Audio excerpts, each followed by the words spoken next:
Como Vossa Excelência encara a atividade correicional? Quais seus fins e meios? A Corregedoria é um órgão de extrema importância na Justiça do Trabalho. Ela tem duas funções tão importante quanto e tão diferente quanto. Uma é a correição permanente, que é mais voltada à administração do órgão ou dos órgãos judiciários. Nesse sentido, o corregedor visita os vários tribunais do país para verificar a regularidade, a normalidade do funcionamento dos órgãos em seus vários aspectos. Não só quanto à prestação jurisdicional em si, mas também quanto aos aspectos administrativos. Hoje, a Corregedoria, nessa inspeção, que é considerada ou é denominada de correição permanente, ela se estendeu mais um pouco também aos órgãos de primeiro grau, porque se viu que não se poderia inspecionar bem o tribunal sem que se observasse muitas coisas que estavam acontecendo em primeiro grau. De tal maneira que hoje o corregedor, quando dá correição, embora o foco direto sejam os tribunais regionais do trabalho, mas também dirige a sua inspeção aos trabalhos do primeiro grau, das varas do trabalho. Nesse sentido, é extremamente importante essa atividade da Corregedoria, porque em um país do tamanho do nosso, é natural que houvesse atitudes que não condiziam com uma orientação uniforme em todas as regiões. Então, em minha época, eu notei que os tribunais menores estavam ficando relegados a um segundo plano. Então, eu fiz questão de iniciar as correições pelos tribunais menores, como Alagoas, Sergipe, Rio Grande do Norte, porque Santa Catarina, porque esses tribunais vinham há anos não recebendo a visita do corregedor. E o corregedor, quando vai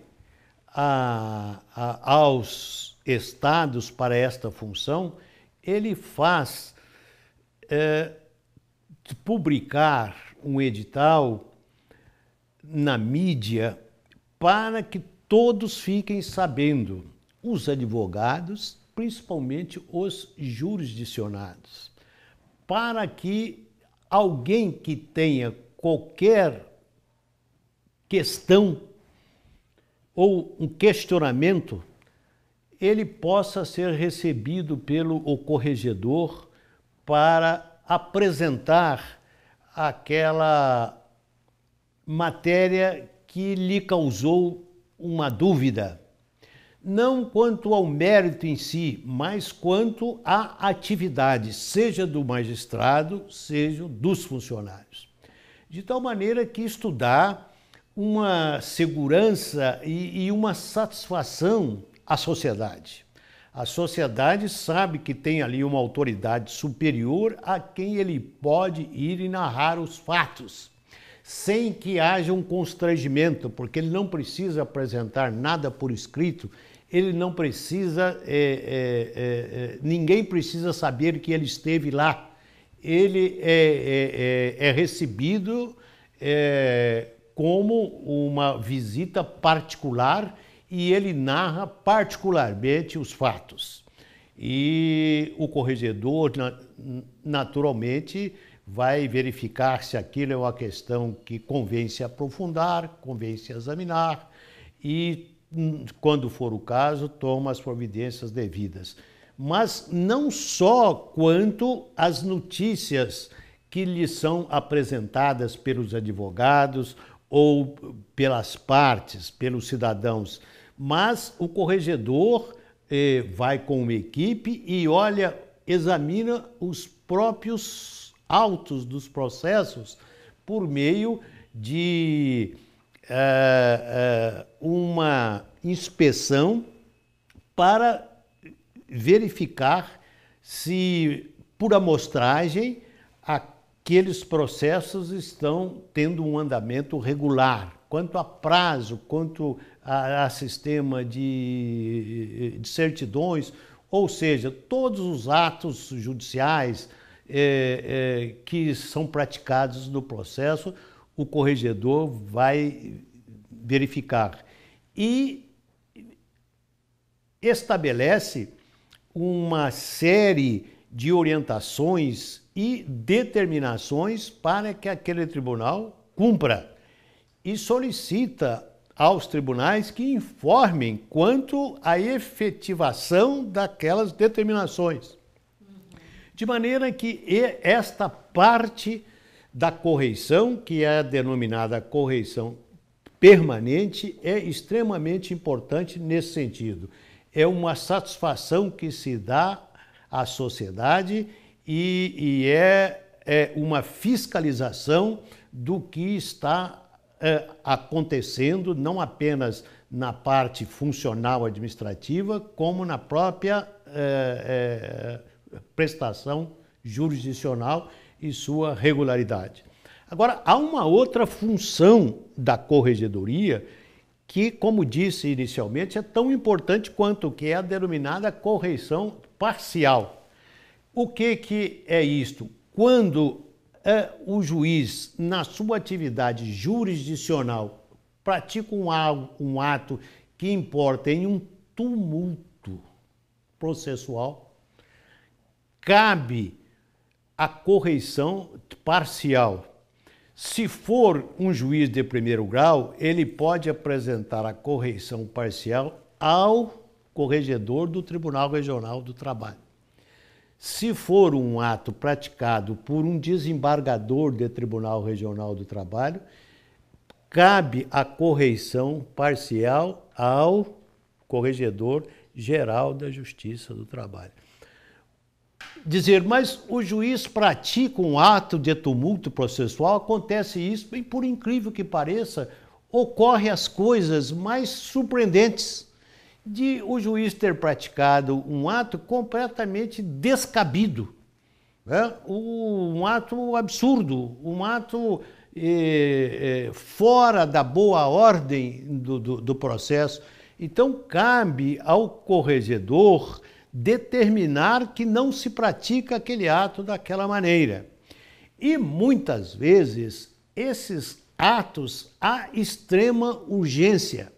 É preciso de uma intervenção imediata do corregedor. Por isso que eu dizia que, nesse sentido, a corregedoria é quase que um pronto-socorro, porque requer-se uma atuação imediata, sem maiores formalidades. E vamos dizer, há uma praça para ser vendido à Santa Casa de Misericórdia no dia seguinte. E é completamente sem fundamento a venda da Santa Casa de Misericórdia em praça. E o corregedor, vendo aquilo, ele determina ao juiz que suspenda aquela praça marcada para o dia seguinte. Então, é ato de extrema urgência. Então, o corregedor não cabe estar intervindo em qualquer ato judicial. Não lhe cabe isto. Cabe apenas quando há um tumulto processual, que o juiz teve um comportamento indevido na prática daquele ato. E esta é uma atuação ao lado de ser extremamente importante, extremamente delicada para o corregedor, exatamente porque não há uma normatividade, uma regulamentação de que se considera como tumulto processual que possa autorizar o corregedor a agir. Então, nós temos, historicamente, o corregedor que foi mais flexível na interpretação do que seria tumulto processual e, portanto, ele agiu mais amplamente, e tivemos outros que entendia mais limitadamente o seu campo de atuação e dizia, não, isto aqui não cabe a correição. O senhor entra com mandado de segurança, entra com recurso, entra com uma cautelar, com o que entender cabível, mas não cabe a mim intervir, porque isto aqui é puramente um ato judicial. Ou seja, isto foi aquilo que me pareceu ser mais dificultoso para o corregedor, os limites do seu campo de atuação na correição parcial. Mas o pior, que tudo era de urgência urgentíssima. Se ele não decidisse, muitas vezes não haveria tempo para mais nada. Então, muitas vezes, em nome da urgência, eu mesmo, ainda que tenha tido dúvida quanto à minha competência, mas eu dei a decisão para evitar um mal maior. Porque no exemplo que eu dei, eu não ia dizer que não podia ser vendida a Santa Casa. Eu dizia apenas que eu suspendia a praça naquele dia para depois se examinar a questão. Então, em nome de um mal menor, ou para evitar um dano irreversível, eu algumas vezes ampliei aquilo que seria o campo de atuação do corregedor, em virtude da gravidade e da urgência da medida. Mas confesso ter muitas vezes sofrido com isto. Interfiro ou não interfiro nesse caso, atuo ou não atuo, está dentro da minha competência ou não. Mas, em nome de uma segurança jurídica, em nome de se evitar um dano irreversível, de se evitar um mal maior, é que muitas vezes o corregedor tem mesmo que intervir, embora se possa ter até dúvida se aquele ato era puramente um ato de natureza jurisdicional e processual, e, portanto, não se identificasse com tumulto processual e, portanto, não seria da competência do corregedor, ou se seria. Então, muitas vezes se intervém em determinados atos e, não obstante, tenha essa dúvida. Mas, historicamente, a corregedoria tem desenvolvido um trabalho de extrema relevância, seja no campo administrativo, seja no campo da correição parcial. Qual a metodologia adotada por Vossa Excelência para realizar a correição geral nos tribunais trabalhistas e resolver as correições parciais que lhe foram apresentadas? Bem, como eu dizia, infelizmente, nós não temos uma regulamentação quanto à competência do corregedor no que diz respeito à correição parcial. Naturalmente, eu procurei ler doutrina sobre a questão, verificar a jurisprudência, ver os precedentes para poder agir da maneira mais adequada. Mas, por mais que isto se fizesse, por mais que se procurasse verificar historicamente como é que se comportou o corregedor de cada momento, mas aparecia inúmeros casos inéditos, que nem a doutrina se referia e nem a jurisprudência, de maneira que ficava mesmo e imagino que fica até hoje, ao alverio do corregedor a decisão final, solitária, porque ele é sozinho.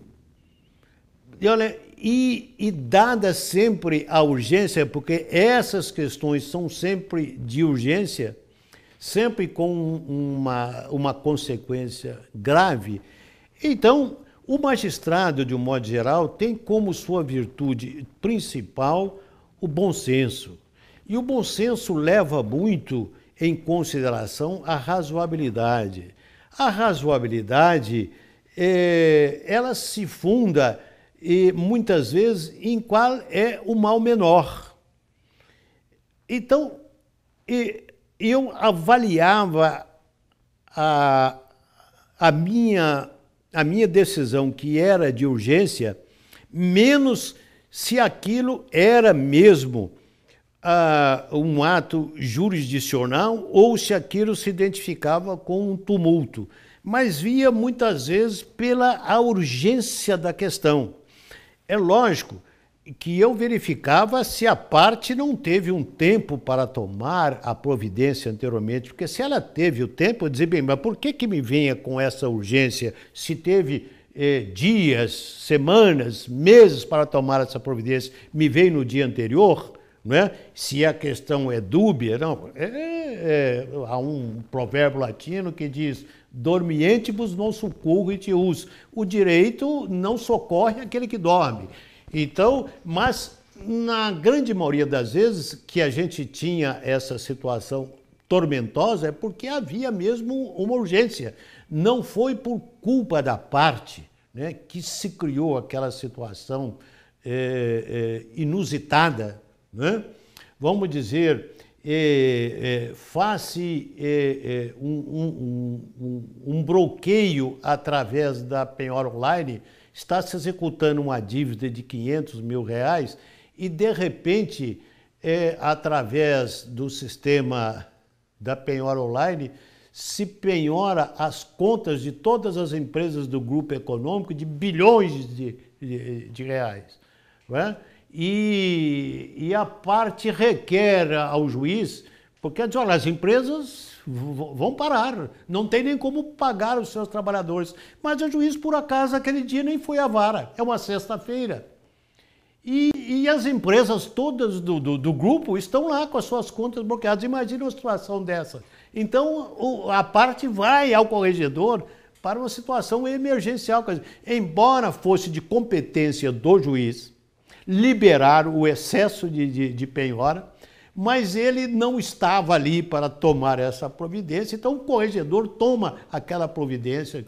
É também tumulto processual você deixar de praticar o ato que devia praticar. Então, também o tumulto processual é também por omissão, por ausência do dever. E aí, muitas vezes, o corregedor intervém. Então, como eu dizia antes, não há uma normatividade para definir claramente a área, o campo de atuação do corregedor na correição parcial. Mas, em virtude da urgência, ele tem que decidir muitas vezes, e aí ele decide com base no princípio da razoabilidade, utilizando-se do bom senso e sempre levando em conta qual é o mal maior a evitar, se haverá uma irreversibilidade do dano para que decida.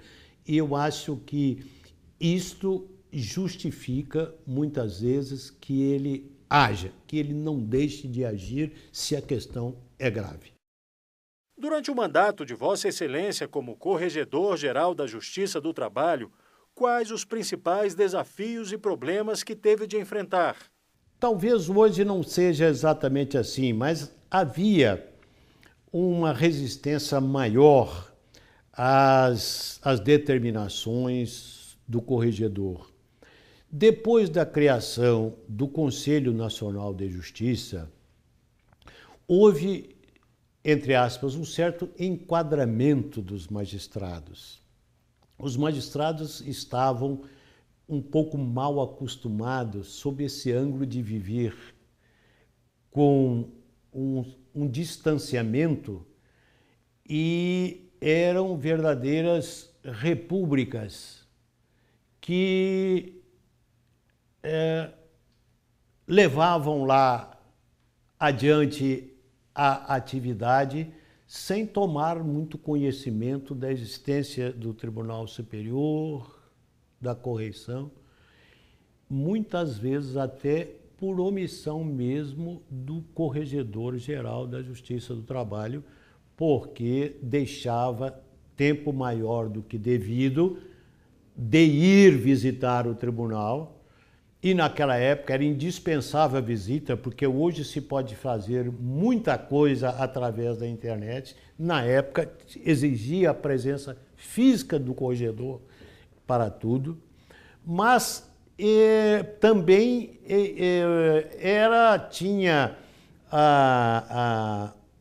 não tinha um cuidado devido de examinar muitas coisas que necessitavam ser examinadas. Então, quando essas coisas começaram a mudar, foi um certo impacto, né? Havia uma certa reação para que se cumprisse. Acho que foi na minha gestão que pela primeira vez se determinou que os tribunais regionais informassem quais eram as providências tomadas em relação às determinações que haviam sido feitas pelo corregedor. Porque o corregedor fazia a correição durante uma semana, era muito bem recebido, com jantares, com almoços, com homenagens, e chegava ao final, ele reunia o tribunal, fazia uma ata e dizia: olha, está tudo muito bonito, está tudo andando muito bem, tem aqui umas pequenas coisas que devem ser feitas assim, assado e etc. E vinha embora e acabou. Ora, havia coisas importantes ali, embora se chamasse de pequenas coisas, mas eram coisas importantes. E se não se cobrava, não se fazia. Então, eu quando vi aquela situação, digo: olha, isto aqui não tem sentido eu ir lá fazer essas determinações e depois não ter notícia de que se foram observadas ou cumpridas, ou por que não foram observadas ou cumpridas e tal. Depois se passou a fazer isto e creio que passou cada vez mais a ter importância essas correições permanentes. Então, eu diria isso, a pergunta é: quais a sua dificuldade maior? A dificuldade maior que eu tive é isso, eu senti uma resistência em cumprir as determinações. Às vezes nem era ilegalidade, nem era imoralidade, mas com base em costume, como aquilo já vinha sendo feito há anos, embora fosse errado, impróprio, mas aquilo havia uma resistência muito grande, né, a mudar para um outro método que seria muito mais efetivo, muito mais adequado, um método mais moderno. Então, eu senti esta resistência, mas em relação a todas as determinações que fiz, eu procurei estabelecer prazo para o cumprimento, prazo para informar, e procurei fazer entender que, se não fosse cumpridas, seriam tomadas providências. Naturalmente, depois acabou o meu mandato e eu deixei de acompanhar, isto ficou a cargo do corregedor, né? Porque o mandato é de 2 anos e você, durante o seu mandato, você não tem tempo de, às vezes, verificar se todas as coisas foram cumpridas. Mas acredito que tenham sido e nunca recebi notícia que não tivessem sido. Mas era isso, em minha época, a dificuldade maior que encontrei. Ao fazer um balanço do período em que esteve à frente da Corregedoria Geral da Justiça do Trabalho, quais pontos e aspectos destacaria? Bem, havia em minha época, como disse, alguns tribunais relativamente novos. muitos deles nunca tinham recebido a visita de um corregedor, porque eram tribunais que tinham instalado há 6 anos, 7 anos, 8 anos. Mesmo assim, nunca tinha recebido a visita de um elemento do tribunal com esta função de fazer a correição. Então, eu achei muito importante, e eles também, porque quando se age corretamente, não há por que se temer a visita do corregedor. Então, esses pequenos tribunais sentiram-se até homenageados quando eu marquei uma correição lá, porque até então eles nunca tinham recebido a visita. Então, fiz as correções, dei as orientações, dei os puxõezinhos de orelha que mereciam ser dados, não é? Ouvi os advogados, ouvi partes que quiseram ser ouvidas, ouvi funcionários, que muitas vezes os funcionários têm medo de ter qualquer atitude que desagrade o desembargador, que desagrade a direção do tribunal, mas ouvi muitas coisas de funcionário que veio e me disse, olha, está acontecendo isto, né?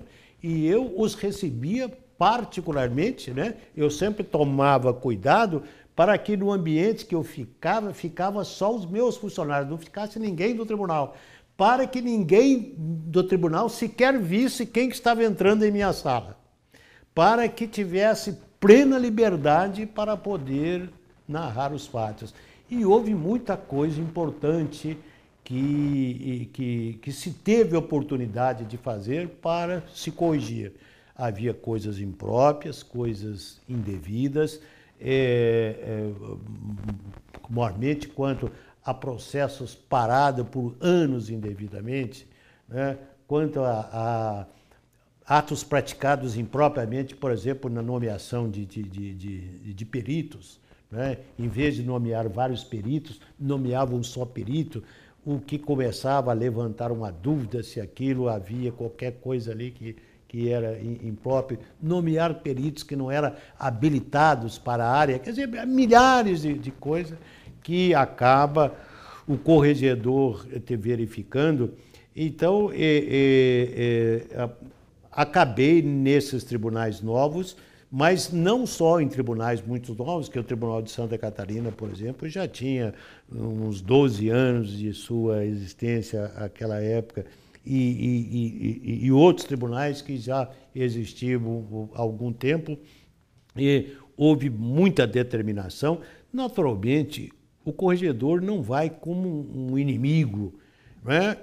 Ele vai antes para orientar, para corrigir aquilo que está sendo feito de maneira imprópria.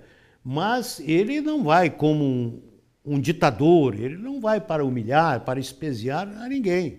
Ele vai e muitas vezes até o corregedor conversa particularmente com o desembargador para dizer, olha, eu tive notícia disso, vamos acertar aqui, o que está acontecendo e tal. Muitas vezes há até alguma explicação de ordem que é pessoal, é uma situação extraordinária, e aí se procura ver como é que se resolve, se coloca um substituto para aquilo e tal, se muda de turma. Então, como é que se pode resolver aquela questão juntamente com a direção local?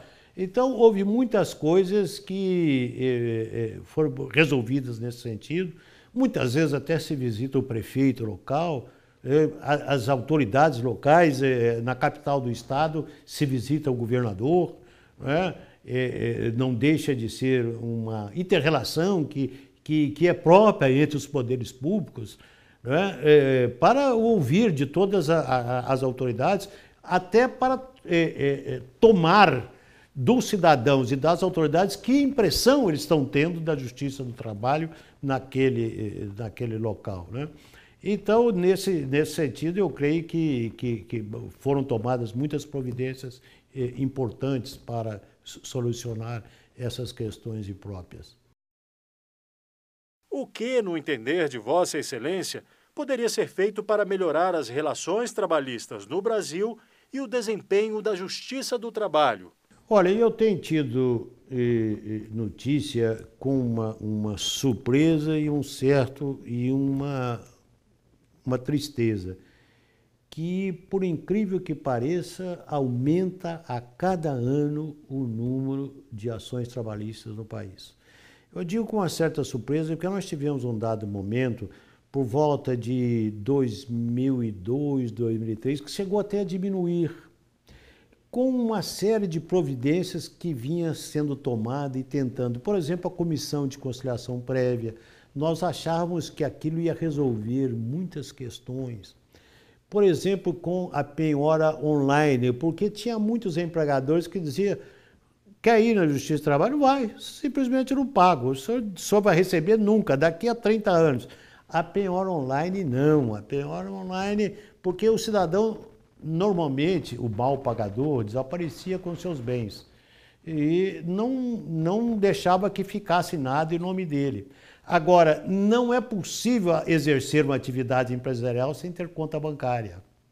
Então, a penhora online passou um susto nesses mal pagadores, porque onde quer que esteja o dinheiro, em qualquer banco do país, vai-se lá e bloqueia.